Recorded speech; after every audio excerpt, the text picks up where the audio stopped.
Hi everyone, welcome back to healthy kitchen. ఈరోజు నేను చేయబోయే రెసిపీ ఏంటంటే ఇదిగోండి పుదీనా ఒక కట్ట తీసుకున్నాను నేను. ఇదిగోండి పావు కేజీ టమాటా, పావు కేజీ పచ్చిమిరకాయలు తీసుకున్నాను. ఇప్పుడు ఇవి శుభ్రంగా కడిగి ఇలా కట్ చేసుకున్నాను పొడవుగా. ఇవి తొడాలు తీసి పెట్టుకున్నాను.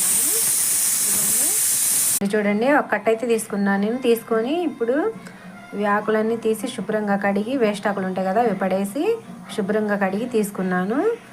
ఇప్పుడు ఎలా చేద్దామో చూద్దాం. నేనైతే పుదీనా టమాటా పచ్చిమిరకాయల చట్నీ చేస్తున్నానండి. స్టవ్ వెలిగించి బాండి పెట్టుకున్నాను. బాండి పెట్టుకొని ఇందులో 2 గరిటెల ఆయిల్ వేసుకుంటున్నాను. పచ్చిమిర్చి వేస్తున్నాను. పచ్చిమిర్చి కొంచెం వేగాలండి, దూరగా వేగిన తర్వాత ఇప్పుడు ఇందులో ఏమేమి వేయాలో చూద్దాం. మూత పెట్టేద్దామండి.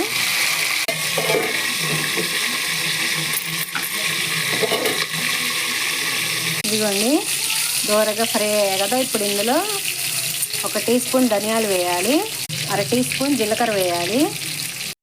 ఇవి ఒక 5 మినిట్స్ ఫ్రై చేయాలండి. అన్నీ వేగిపోవాలి. ఎక్కువ మంట మీద చేయొద్దండి, ఎందుకంటే జీలకర్ర ధనియాలు వెంటనే మాడిపోతాయి కదా. అందుకని కొంచెం స్టవ్ సిమ్లో పెట్టుకొని చేసుకోండి, లేకపోతే టేస్ట్ మారిపోయిందండి. ఇలా వేగాలి. ఇవి ప్లేట్లో తీసుకుందాం. ప్యాన్లో కొంచెం ఆయిల్ వేసుకొని టమాటాలు వేసుకోవాలండి. టమాటాలు విడిగానే ఫ్రై చేసుకోవాలి. టమాటాల్లో కొంచెం సాల్ట్ వేసుకోవాలండి, ఎందుకంటే టమాటాలు తొందరగా మగ్గిపోతాయి. 1/2 టీ స్పూన్ పసుపు వేయాలి, కలర్ చేంజ్ కోసం అండి. కలర్ చూడటానికి చాలా బాగుండిద్ది, అయినా పసుపు చాలా మంచిది. పసుపు వేసుకోండి, చాలా టేస్ట్గా ఉంటుంది చట్నీ. కొంచెం వేసుకోండి, మరి ఎక్కువ కాకుండా. కలిసేటట్టు కలుపుకొని మూత పెట్టేయండి. ఒక 5 మినిట్స్లో మగ్గిపోతాయి. ముక్కల్లోనే కొంచెం చింతపండు తీసుకొని శుభ్రంగా కడిగి వేసుకోవాలండి. కాయ వలిసి చిన్నుల్లిపాయ ఇలా వేసుకోవాలి, పొట్టు తీయకుండానే వేయాలండి. టమాటా ముక్కలు మగ్గిపోయాయి కదా. ఇప్పుడు ప్లేట్లో తీసుకుందాం. కొంచెం ఆయిల్ వేసుకొని పుదీనా కూడా వేసుకొని కొంచెం లైట్గా ఫ్రై చేసుకోవాలి, ఎక్కువ ఫ్రై అవ్వాల్సిన అవసరం లేదు. కూడా ఫ్రై అయిపోయింది. ఇప్పుడు మిక్సీలో వేసుకుందాం. ముందుగా మిక్సీ జార్లో పచ్చిమిర్చి, ధనియాలు, జీలకర్ర ఫ్రై చేసాం కదా, అవి వేసిన తర్వాత కొంచెం కల్లుప్పు వేయాలి. టమాటాలు వేసాం కదా, చూసి వేసుకోండి సాల్ట్. గ్రైండ్ చేయాలండి. చూడండి ఇలా గ్రైండ్ చేయాలి.